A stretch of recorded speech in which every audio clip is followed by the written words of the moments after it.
continuamos con las jornadas del pueblo de Israel a través del desierto para llegar a la tierra prometida. Jornadas que indican lo que Dios desea que formemos del carácter de Cristo en nosotros. Y hoy entramos a la jornada número 10, que se llama A Luz. Estamos viendo que desde el desierto de Sin, donde el pueblo aprendió a recoger maná día tras día y que solo podía acumular pensando en el reposo, en el día séptimo, en el sábado. Ese concepto se volvió muy importante y luego estuvimos revisando lo que la Escritura nos dice en Juan 6 acerca de Jesús como el pan de vida, como el verdadero maná, como el pan que vino del cielo, descendió del cielo para dar vida a la tierra. Dios dice que del desierto de Sin partieron e hicieron el siguiente camino en las jornadas que Dios había ordenado. Y el hecho de que Dios hable en plural de jornadas para ir de un sitio a otro implica que entre esos dos sitios hubo jornadas intermedias, o sea que entre el desierto de Sin y Refidim hubo dos jornadas intermedias. La una fue la que nosotros llamamos Dotka y la otra fue la que vamos a ver hoy que se llama Aluz. Vimos que en esa primera jornada que hay entre el desierto de Sin y lo que es Refidim, allí Dios nos enseñó que las cosas que son sublimes para el hombre en la presencia de Dios son aborrecibles. Y encontramos que en Dovka fue una ciudad donde empezó a explotarse las piedras turquesa, donde había minas de cobre, donde había un gran comercio y donde también había un gran movimiento espiritual de tinieblas. Además, allí se inventó el alfabeto y se inventó la escritura. O sea que para el hombre podría decirse que es un lugar absolutamente sublime por todo lo que tenía y por lo que representó en el desarrollo de la humanidad sobre la tierra. Pero Dios quiere mostrarnos que al Él no mencionar ese nombre y hacer que sea una jornada muy rápida, Dios desea que recordemos eso, pero que la recordemos deseando no recordarla. Que pasemos rápido con la lección aprendida, sí, pero que no nos quedemos estancados en esas lecciones en las cuales Él está purificando y limpiando el corazón del ser humano. De Dovka, entonces hoy pasamos a Luz. Entonces dice allí la escritura en Números 33:13, salieron de Dovka y acamparon en Aluz. ¿Qué significa la palabra Aluz y cómo podemos llegar a un significado de ella? Hay palabras que se explican por sí mismas en la escritura por eventos posteriores que al reunirlos empiezan a dar luz.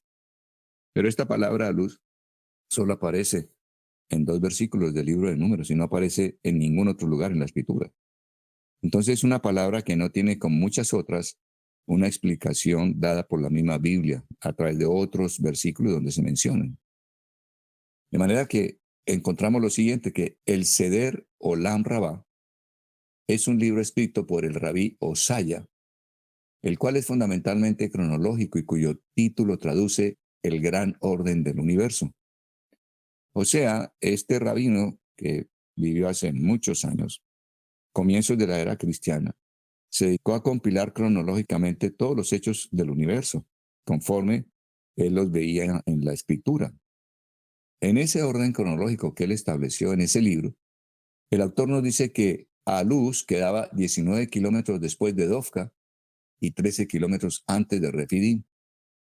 Solo en Números 13, en los versos 12 y 13, aparece este nombre Aluz en toda la Biblia. Éxodo alude a ella, a esa ciudad, sin mencionarla. Éxodo 17, verso 1.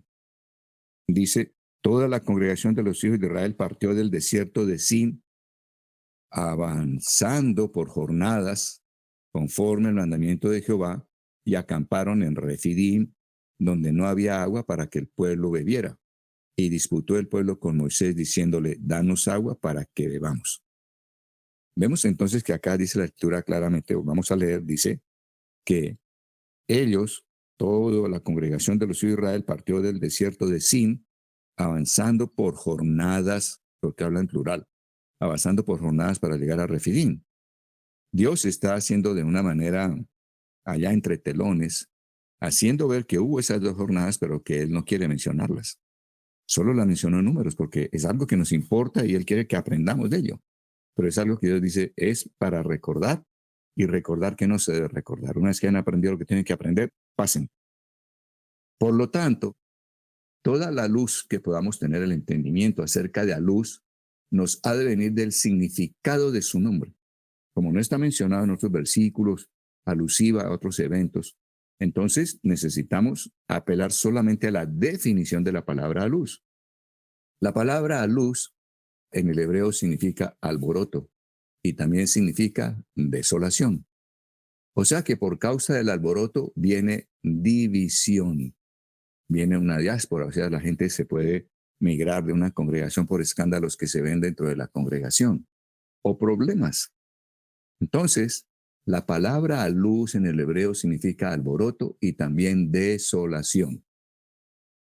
O sea que por causa del alboroto viene desolación, vacío, esparcimiento de la gente, división y diáspora o problemas.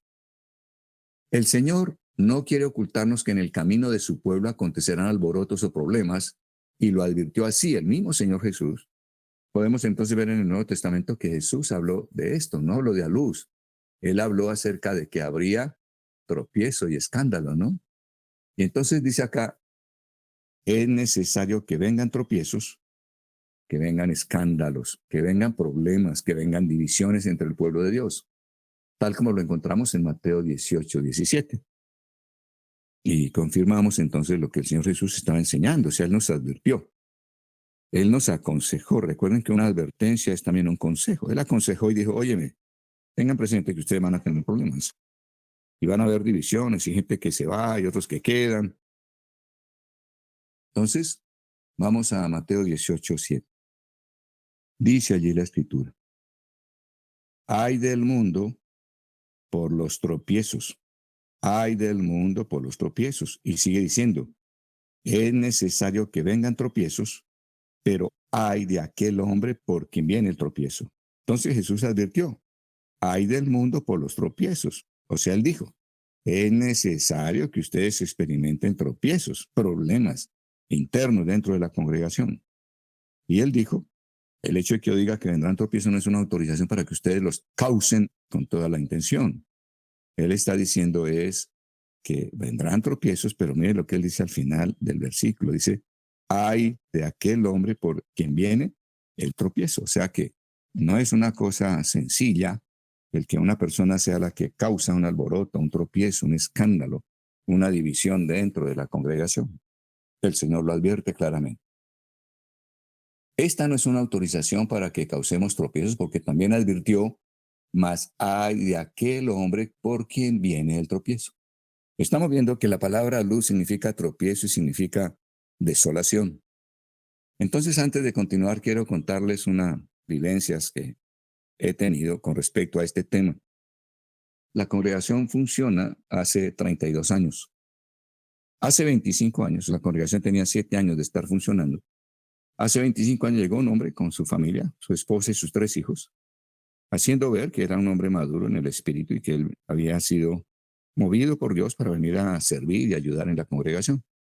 Y entonces este hombre empieza a hacer cosas, a hacer reuniones con ciertas personas, logra convocar a los hombres que eran de negocios en la iglesia, o sea, los que podían mover unas finanzas superiores al resto de la congregación. En cualquier momento, él estaba prácticamente yendo en contra de lo que hacíamos y veníamos haciendo. No escatimaba palabras para decirlo, usó palabras muy descorteses. Bueno, observé esto y créanme que yo pues empecé a orar al Señor y dije, Señor, ¿qué hay aquí? Pues, o sea, ayúdame, enséñame. En ese tiempo Dios me había enseñado que para andar en el Espíritu nosotros no podemos ni defender ni tampoco controlar las cosas. Cuando nosotros estamos defendiendo algo en nuestra fuerza, pues no estamos dependiendo de Dios. Si es de Dios, no necesitamos defenderla, eso es problema de Dios. Si la congregación fue fundada por Dios, engendrada por Dios con un propósito como el que nos dio a conocer hace 32 años, Dios está al frente. Sencillamente dije, bueno, Señor, tú me estás enseñando esto y no hay problema. Estoy dispuesto a que me muestres de qué se trata y una vez que yo tenga claridad, si estoy defendiendo algo, tú sabes, daré un paso atrás. Hago esa oración muy sentida porque, wow, yo veía que es esta locura, si este hombre va a acabar con la congregación, la forma en que hace las cosas, lo que dice. Para él todo era prosperidad económica. A los hombres de negocio lo llevó a que le dieran ofrendas muy jugosas y a que le dieran pues elementos personales, ropa, un carro, etcétera, y que todo fuera de marca y de lo mejor, pues sin importar si la persona tenía o no la capacidad para dar. Los ponía a dar de lo que no tenían, bajo la promesa de que Dios los iba absolutamente a llenar de dinero. O sea, este hombre lo que hizo fue alimentar la codicia que había en estos hombres.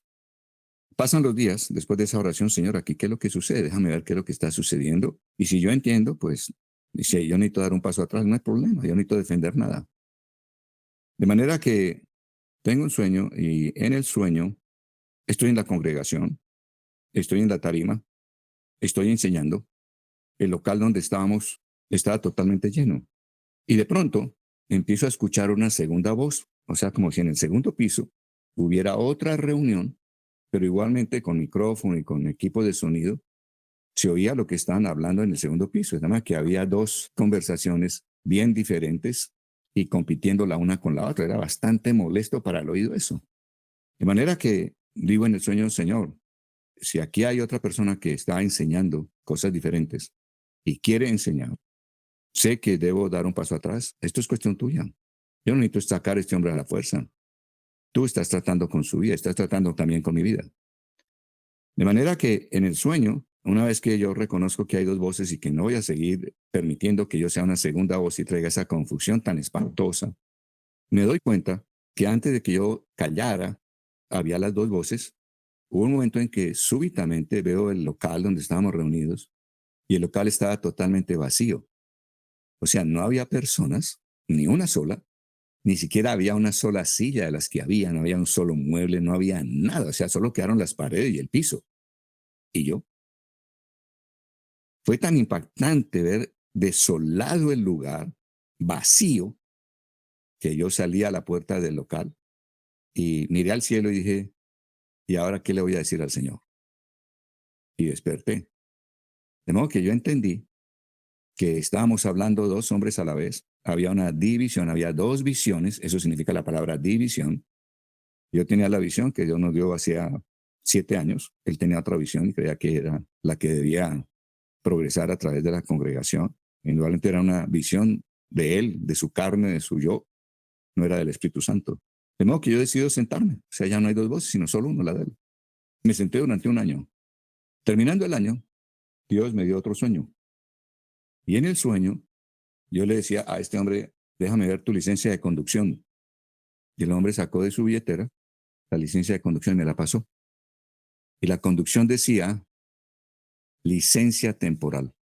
Y yo me desperté con la convicción de que Dios temporalmente le había permitido estar al frente de la congregación.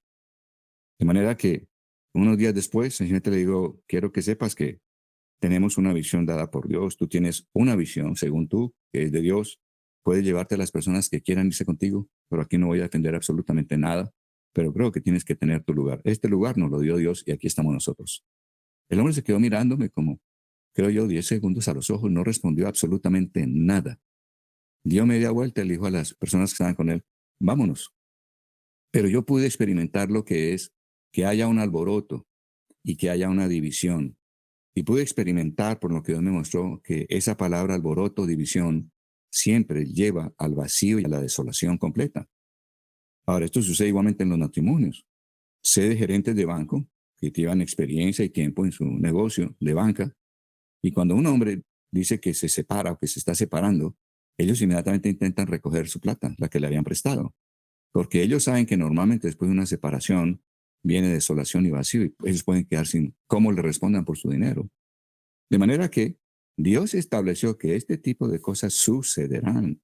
Suceden en las familias. O sea, en cualquier lugar puede haber un escándalo que trae división, no necesariamente como este, que era a lo mejor peleando un liderazgo. Habrá otros, que digo yo, elementos por los cuales la gente divide, ¿no? Y asume que pueden hacer algo mejor o diferente, etcétera. Pero al final es que si es de Dios, la persona que está al frente de lo que viene de Dios no necesita defender, no necesita controlar eso.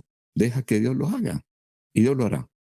De manera que yo supe lo que era que viniera, fue muy doloroso para toda la congregación, pero sin embargo pudimos ver después, con los años, lo terrible que fue la vida de este hombre, de su familia. Fue algo realmente muy duro, no deseo contarlo. Vi y pude experimentar lo que es a luz en mi vida. y lo he experimentado en otras ocasiones con otras personas. Pero al final, Dios está diciendo, ustedes tendrán ese tipo de tropiezos y es necesario que aprendan a manejar esos problemas espiritualmente y no en la carne. Entonces, es algo muy interesante, pero muy interesante el tema de la luz cuando en la Biblia Dios lo menciona solamente en Números 33. Ahora veamos ejemplos de tropiezos en la Biblia. Vamos a 1 Corintios 11 y 19. Les dije que iba a ser algo muy interesante, ¿no? O sea, increíble que Dios enseñe estas cosas y Él está enseñándonos. Es preciso que entre vosotros haya divisiones, alborotos, para que se pongan de manifiesto entre vosotros los que son aprobados. ¿Cómo? ¿Cuál es el propósito por el cual Dios permite que haya los alborotos? Dios lo que pretende es que al haber alborotos dentro de una congregación, dentro de una comunidad, dentro de un grupo social, aún llámese familia, Él está buscando determinar, según el comportamiento que tienen ante ese escándalo, Dios quiere ver quiénes realmente salen aprobados y quiénes aún están desaprobados. Entonces, el propósito de las pruebas es obtener aprobación o desaprobación de parte de Dios. En el verso 19 dice que es preciso que entre vosotros haya escándalos para que se hagan manifiestos los que son aprobados.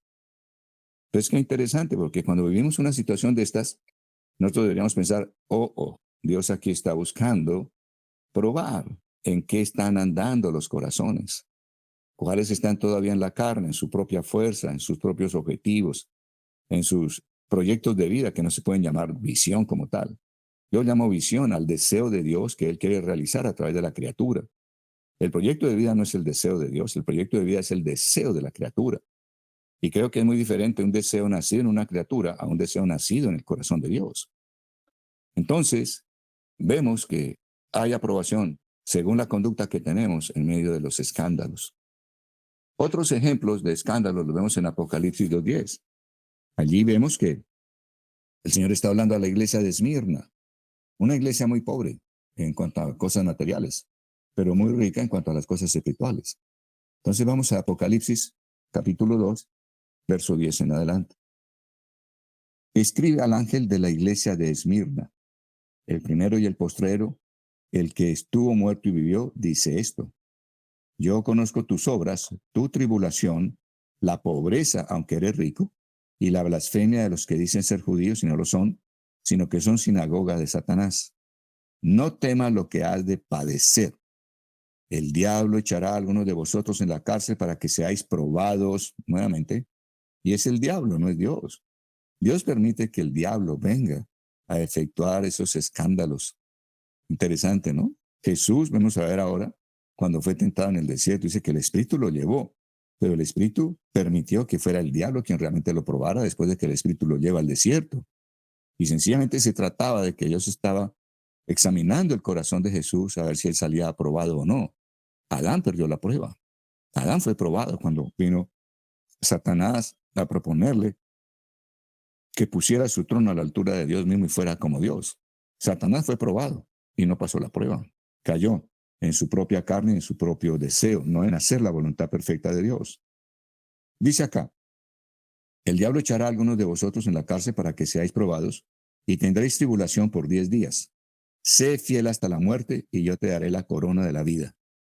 El que tiene oído, oiga lo que el Espíritu dice a las iglesias. El vencedor no sufrirá daño de la segunda muerte. Entonces vemos aquí a una iglesia entera probada por Satanás. Dios está mirando realmente cómo actuamos, cómo nos comportamos, qué reacción tenemos. Muy bien, finalmente en Deuteronomio 13:1, la escritura nos habla de que Dios les dice a los israelitas que entrarán en la tierra de promesa y que Él dejará pueblos que los probarán, pueblos totalmente impíos que ellos van a echar, pero los van a probar. O sea, Dios está hablando siempre de probarnos para ver si realmente salimos aprobados o salimos desaprobados. ¿Qué sucede cuando no pasamos el curso y salimos desaprobados? Volvemos a hacer el curso en una situación posterior. Yo en mi vida también he tenido situaciones de desaprobación y perdí el año. No piensen que soy Superman, pero para nada. Dios ha tenido que enseñarme humildad a través de fracasos en algunas pruebas en mi vida. Deuteronomio 13:1. Cuando se levante en medio de ti un profeta o soñador de sueños, que anuncie una señal o un prodigio, si se cumple la señal o el prodigio que él te anunció y te dice, vayamos tras dioses ajenos que tú no conoces y sirvámosles, no escuchará las palabras de tal profeta ni de tal soñador de sueños, porque Jehová vuestro Dios os está probando para saber si aman a Jehová vuestro Dios con todo vuestro corazón y con toda vuestra alma. Entonces, Dios dijo, permitiré que haya profetas falsos, que le van a decir, oye, dejemos de ese Dios, hay otras cosas diferentes, vengan. Y si nosotros dejáramos a Dios, y adelante dice que si fuera nuestro hermano, el pariente que nos está invitando a dejar a Dios, esas personas morirán. Hasta hay profetas que Dios permite que vengan para probarnos, profetas falsos. Entonces vemos que está diablo, están profetas falsos, ¿cierto? Están gente que causa división, causa problemas. Y vamos a ver adelante en Jueces 3:1, para que tengan todos estos elementos de dónde hubo tropiezos y cómo funcionó Dios. ¿Qué enseña Dios allí? Y dice allí la escritura, estos son los pueblos que dejó Jehová para probar con ellos a todos los que en Israel no habían conocido todas las guerras de Canaán, solamente para que el linaje de los hijos de Israel aprendiera cómo hacer la guerra, lo enseñara a quienes antes no la habían conocido. Vemos que dejó pueblos para probarlos a ellos. ¿Y por qué los tenía que probar de esa manera? Que recuerden que toda la gente que salió de Egipto, que conoció verdaderas guerras espirituales, ellos perecieron en el desierto. Todos los mayores de 20 años perecieron en el desierto por su incredulidad. Acuérdense que hemos dicho y hablado de eso, ¿no? El desierto es algo muy serio para Dios, es donde vemos la misericordia, la compasión, la provisión, el amor de Dios, la guía de Dios. Pero Él necesita ver en nosotros un corazón dispuesto para Él, totalmente entregado a Él. Y entonces, cuando no lo hay, moriremos en el desierto, no llegaremos al destino final. Vemos acá que esos jóvenes que salieron de Egipto sin haber conocido todo lo que sus antepasados conocieron de lo que era guerra espiritual, de lo que era manejar conflictos, manejar escándalos, esos muchachos necesitaban aprender a través de esos pueblos que Dios dejaba en Canaán. Entonces, Dios siempre está proporcionando el medio mediante el cual mira si estamos o no aprobados para pasar al siguiente nivel. Las pruebas aprueban y reprueban. Entonces estamos entendiendo de qué tratan las pruebas, ¿no? Como algo más en ese proceso de crecimiento que Dios desea que tengamos para poder entrar en el reino, que es nuestra tierra de promesa. Las pruebas dan ocasión a que se manifieste la realidad interior de las personas. A las pruebas decimos que son como fuego, ¿no? O sea, cuando uno pone la plata en bruto, en un crisol al fuego, el bloque de plata e impurezas empieza a derretirse. La impureza es menos densa que la plata, o sea que la plata líquida va al fondo y en la superficie queda todo el carboncillo, que son impurezas. ¿El platero qué hace? Él va quitando esa espuma que forman las impurezas en la superficie de la plata líquida. Cuando él termina de limpiar toda la impureza que salió a través del fuego, impureza interior que está dentro del bloque de plata bruta, no refinada, entonces el platero se asoma encima del crisol y puede ver su rostro. El platero ve el rostro de él mismo en la superficie de la plata. Dios nos pone a prueba y nos mete a circunstancias que parecen fuego para nosotros. Pero él lo que está haciendo es derritiendo de nuestro corazón toda la impureza que hay.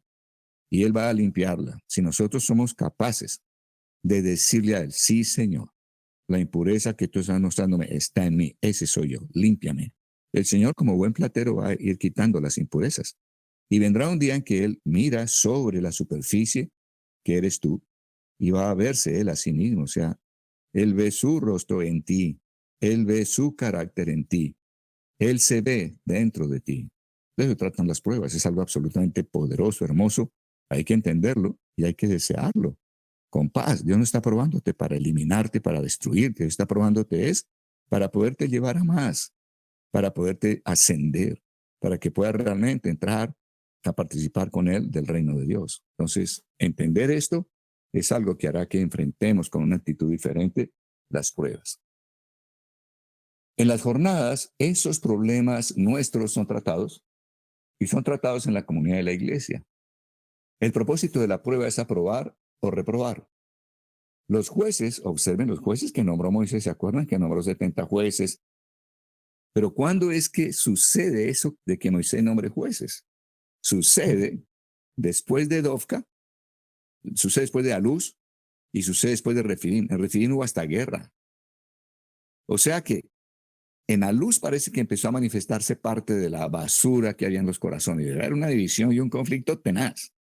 Con ese conflicto que se inició en Aluz, ellos pasan a Refidim. En Refidim hay guerra, hay problemas, hay división, hay murmuración contra Dios, no hay agua otra vez. O sea, se ve que el pueblo no estaba al unísono en nada. O sea que en Alud debieron tener una serie de problemas bárbaros que Dios mismo no explica. Él simplemente dice, vinieron tropiezos, vinieron escándalos. Entonces, en vista de que el pueblo está caminando de esa manera, observen que Dios probó y reprobó en medio de los conflictos que hubo en Dofca, los conflictos que hubo en Aluz, los conflictos que hubo en Refidim. Dios probó y entonces aprobó a algunos y reprobó a otros. De los aprobados es que Moisés toma 70 hombres como jueces. No sucedió antes, no sucedió en otra jornada.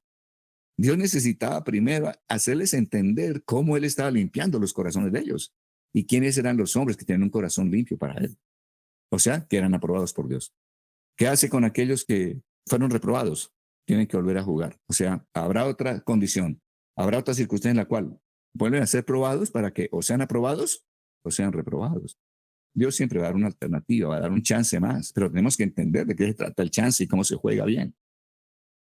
Entonces los jueces aparecen después de esta prueba de Aluz y Refidim. ¿Quiénes son ellos? Aquellos que fueron aprobados. O sea, ellos no llegaron allá simplemente pues porque la unción vino y wow, este hombre está ungido por el Espíritu Santo, entonces usted es juez de la nación. No, no, no, no. A veces creemos que el cristianismo es eso, ¿no? Que Dios derrame su unción sobre nosotros y estamos levantando muertos y estamos profetizando y estamos dando palabra de conocimiento, sabiduría, etcétera. Y que listo, eso es algo que Dios quiso hacer. No, el Espíritu Santo quiere repartir dones, pero el Espíritu Santo es el primer encargado en estar mirándonos cuáles somos aprobados y cuáles estamos siendo reprobados. Muy importante. Si el Espíritu Santo no nos permite pasar por esos escándalos, nuestro carácter será un carácter débil y vamos a fracasar aún ministrando bajo los dones del Espíritu Santo. En Estados Unidos en los últimos años han surgido pastores muy jóvenes que muy pronto tienen iglesias grandísimas de 3,000, 5,000 almas y algunos de ellos se han suicidado. Todos ellos mostraban que tenían problemas con el adulterio, problemas con el dinero, problemas que no habían resuelto, no habían sido probados para que fueran aprobados por Dios. Bien importante eso. Dios se toma su tiempo con su gente, porque el reino es algo absolutamente serio. Allí no puede llegar un aprendiz que no ha sido tratado por Dios y que Dios certifique que ciertamente aprobó. Mediante las pruebas, Dios desea que veamos si le amamos de todo corazón. O sea que al final Dios lo que está probando es, ¿me aman de verdad? Aunque estén en situaciones difíciles, ¿me aman? ¿Me prefieres a mí? ¿O vas a preferir algo diferente? Mediante las pruebas, Dios desea que veamos si le amamos de todo corazón. Dios permite al diablo que venga y nos tiente para comprobar si le amamos a Él o no, si amamos al prójimo o no. Es necesario que a través de muchas tribulaciones entremos en el reino de Dios. El Señor no quiere que estemos siempre en tentación y por eso nos instruyó para que oráramos para no ser metidos en tentación. Es cierto que el Señor dijo, Padre, no nos metas en tentación, líbranos del mal. Pero observen que aunque Dios no quiere que estar en tentación, en prueba, sea la forma corriente de vivir nuestra, Él dice que sí se necesitarán eventualmente las tribulaciones, las pruebas. El Señor primero nos prueba en lo poco, o sea, nos mete en aspectos sencillos, ¿no? Y si salimos aprobados, nos pondrá en lo mucho. O sea, recuerden que la prueba al final es, ¿me amas de verdad? En cualquier circunstancia, en todo tiempo, ¿me amas? Estamos viendo que si somos fieles en las pruebas pequeñas, Él nos irá poniendo en más y sigue mirándonos, sigue probando si realmente somos fieles. Si no salimos aprobados, tendremos que empezar de nuevo. El Señor te entrena para ponerte cada vez problemas más difíciles en la mano para que nos pueda confiar más. O sea, Dios quiere confiar más en nuestras manos. Entonces, ustedes se acuerdan de la parábola de los 10 talentos, los 5 talentos y un talento. ¿Se acuerdan? Es eso, sencillamente. Dios comienza por darte un talento y mira cuál es tu fidelidad. ¿Le amas en hacer lo que Él te ha dicho a pesar de las circunstancias? Si lo haces, pues Dios te da entonces 5 y si tú eres fiel, te dará 10. Pero si con el uno no eres fiel, ¿qué hace Dios? Le quita el talento que te dio y lo pasa al que ha manejado 10 talentos, que lo ha hecho muy bien. O sea, observen que Dios es un Dios, no sé, de una parte es como ver su infinita misericordia y de otra manera ver que Dios también es riguroso. No es un juego caminar con Dios, para nada. Es un Dios amoroso, maravilloso, pero no es un juego. El Señor dijo, ustedes no son del mundo, pero estamos en el mundo y somos probados por el mundo. El Señor Jesús dijo eso, ¿no? Ustedes no son del mundo, pero están en el mundo y van a ser probados por el mundo, porque el mundo está bajo Satanás. Entonces, Satanás, ¿cómo hace para probarte? Pues tendrá que ofrecerte cosas del mundo. Va una historia de cómo yo perdí mi prueba. Hace unos 30 años, estoy trabajando como gerente regional de una empresa que era de las más grandes de transporte. Distribuíamos el producto terminado de, yo creo que mal, el 50% de la producción total del país. 5 hijos. El menor estaba relativamente muy pequeño. Y entonces yo pido a la gerencia general, le digo al gerente, oye, estoy necesitado y quiero pedirte un favor. ¿Es posible que me den un préstamo y me indiques cómo lo pago? En fin, pero realmente necesito la plata. Entonces este hombre me responde, Gonza, nosotros estamos ampliando planta física y estamos ampliando la planta de automotores, o sea, estamos comprando tractomulas. Y la verdad que no tenemos capital para hacer un préstamo. Más adelante hablamos. De modo que yo quedé realmente afectado con el no. Yo asumía que yo me daba enteramente al negocio, que cooperaba en lo que más pudiera, buscaba las máximas utilidades que fuera posible, etcétera, etcétera. Entonces yo me sentí defraudado. Luego vino el que me llaman a Medellín, estaba la gerencia general y me llama el gerente y me dice, Gonzalo, coge un vuelo Cali-Medellín, necesito hablar contigo mañana personalmente, no puedo hacerlo por teléfono. Al siguiente día estoy ante él, cierra la oficina y me dice, Gonzalo, lo que necesito comentarte no sale de aquí. Y me dijo, vamos a dar soborno a las personas que son las que determinan a qué empresa de transporte le dan su carga. O sea, vamos a barrer a la competencia dando soborno. Y te hice venir no para preguntarte si estás de acuerdo o no. Es una decisión tomada por la gerencia general. Te hice venir simplemente para que lo sepas, lo pienses. Y en 8 días, a esta misma hora, te estaré haciendo una llamada. Y la única respuesta que yo espero que me digas sí o no. Y dependiendo de esa respuesta, yo tomo decisiones. Que tengas buen regreso, Gonzalo. De modo que yo me regreso y empiezo entonces a tener una lucha interna espiritual. Y la lucha es, oiga, ¿cómo es que a gente que no está, dijéramos, trasnochando, viviendo el estrés de este negocio que es tan ágil, con tantos 10 miles de cajas, etcétera, con tantos bemoles que tiene, ¿cómo es que a esa gente él está extendiendo la mano con soborno? Él en ningún momento me dijo, no les puedo dar soborno porque estoy ampliando oficinas y ampliando equipos. A él no le dio la razón que me da a mí. No, eso es injusto, eso no puede ser. ¿Cómo puede ser eso? Entonces, lo primero que acepté en mi mente es que eran injustos conmigo. Entonces, estoy ahí en eso, en mi mente librando esa batalla, y no sabía. Conozco al Señor hace 43 años, ¿no? Que si eso se dio hace 30 años, yo tenía apenas 13 años de caminar con Dios. De modo que va pasando los días. Y un día cualquiera iba de la casa a la oficina en la mañana y las tinieblas pusieron una idea en mí y fue esta, ¿no? ¿Y por qué no tomas parte del efectivo que le vas a dar de soborno a esa gente? ¿Cómo? ¿Sí? Y había pensamientos que me decían, el gerente general no va a llamar a un tipo a preguntarle, ¿cuánto te dieron en Cali de soborno? El tipo, no, eso le queda muy mal. El tipo no va a preguntar eso.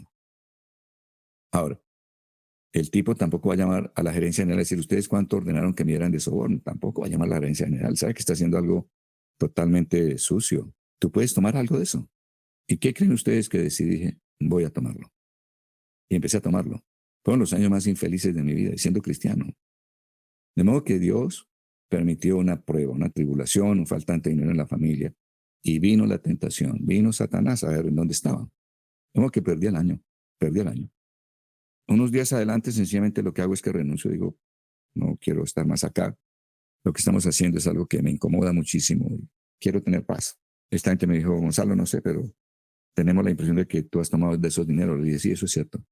De manera que yo renuncio y listo, no hay problema, y perdónenme, pero yo salgo de acá. Y salí. Fue una decepción muy grande. Primero decepcioné al Señor, lo representé terriblemente mal. En esa época no era pastor, simplemente era un hombre que iba a iglesia. Pero fue muy decepcionante mi fracaso. De modo que oré al Señor, pedí perdón. Fueron muchos días de rumiar esa derrota tan terrible y haber salido desaprobado de una manera tan dura. Pero Dios me amaba. De modo que uno de los socios más grandes de esa empresa crea una empresa 2 años adelante. Y cualquier día me dice, Gonzalo, te quiero tener en mi equipo. Y estuve en el equipo de este hombre. Y para mí fue Dios diciéndome, ok, vuelve y juega. Tiene la prueba. Aquí van a suceder otras cosas también. Y quiero saber si sales aprobado o vuelves a reprobar. Quiero conocer tu corazón. Y Dios me dio la oportunidad de hacer las cosas muy derechas, muy bien hechas y salir diciendo en alto, representé bien al Señor. Entonces, quiero que sepan que las pruebas existen, las tribulaciones existen y que Dios las usa para sacar la basura que está muy interna dentro de nosotros. Es el fuego que está mezclado con la plata y que Dios quiere que se vuelva un espumarajo visible, que salga a flote, sea visible y que nosotros cuando veamos toda esa basura que está en nuestro corazón digamos, Dios, sí Señor, en mí hay incredulidad, en mí hay codicia, en mí hay falta de fe, en mí hay lo que fuere. Y pedirle perdón y decirle, ayúdame, límpiame de esto. Y quiero ser un hombre que pueda salir aprobado en la siguiente. Gracias, Señor. De manera que la vida cristiana, cuando es viva, cuando estamos realmente metidos con el Dios vivo, es una vida que tendrá pruebas, que tendrá tribulaciones, que tendrá tentación de parte de Satanás, con solo un propósito, ¿cuál? Que haya tropiezos. Si somos aprobados o no aprobados, si realmente le amamos a Él, a pesar de que haya falta de plata, haya mucho soborno por delante, haya muchas posibilidades de hacerlo equívoco, Él desea que salgamos aprobados. Entonces, quiero animarles y quiero que miren cuán importante es esta jornada y que a lo mejor las hemos vivido sin haberle sacado el provecho. Simplemente a lo mejor salimos reprobados y estamos, digo yo, quejándonos, no sé, maldiciendo, esto no es, no quiero esto, a mí no me dijeron que esto es el cristianismo, yo me devuelvo, etcétera.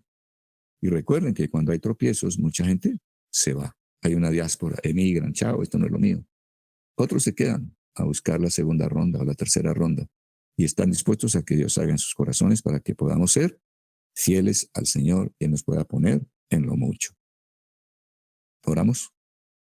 Padre bueno, queremos darte gracias. Gracias porque tú nos estás enseñando tus caminos, tus métodos. Hoy estamos entendiendo que las tribulaciones son parte de tus métodos, oh Dios, y que es tan poderoso, Señor, que no quieres destruirnos, ni te jacta de que nos hayamos reprobado. Simplemente quieres que nos reconozcamos delante de ti para que tú nos purifiques más y más. Hasta el día en que tú, mirando sobre nosotros, veas tu rostro, Señor amado. Que seamos tan limpios que ves tu rostro en nosotros. Anhelamos ese día, Señor. Queremos ese día. Deleítate obrando esa limpieza tan poderosa en todos y cada uno de nosotros. Gracias por ello, Señor. Y recibimos el así sea que de ti procede. Y existen los tropiezos y existe también el triunfo, Señor amado. Existe la victoria, existe el salir aprobados. Y te damos gracias porque el Espíritu Santo, con su poder, cumple ese propósito tuyo de bondad en cada uno de nosotros y cumple la obra de fe que estamos manifestando. Te estamos creyendo que te deleitas en probarnos, en limpiarnos, para que nos puedas poner más alto. Al que es fiel en lo poco, lo pondrás en lo mucho. Al que es fiel en lo ajeno, lo pondrás alto sobre lo propio. Gracias por ello, Señor. En el nombre de Cristo Jesús, bendito seas. Amén. Y amén, oh Dios.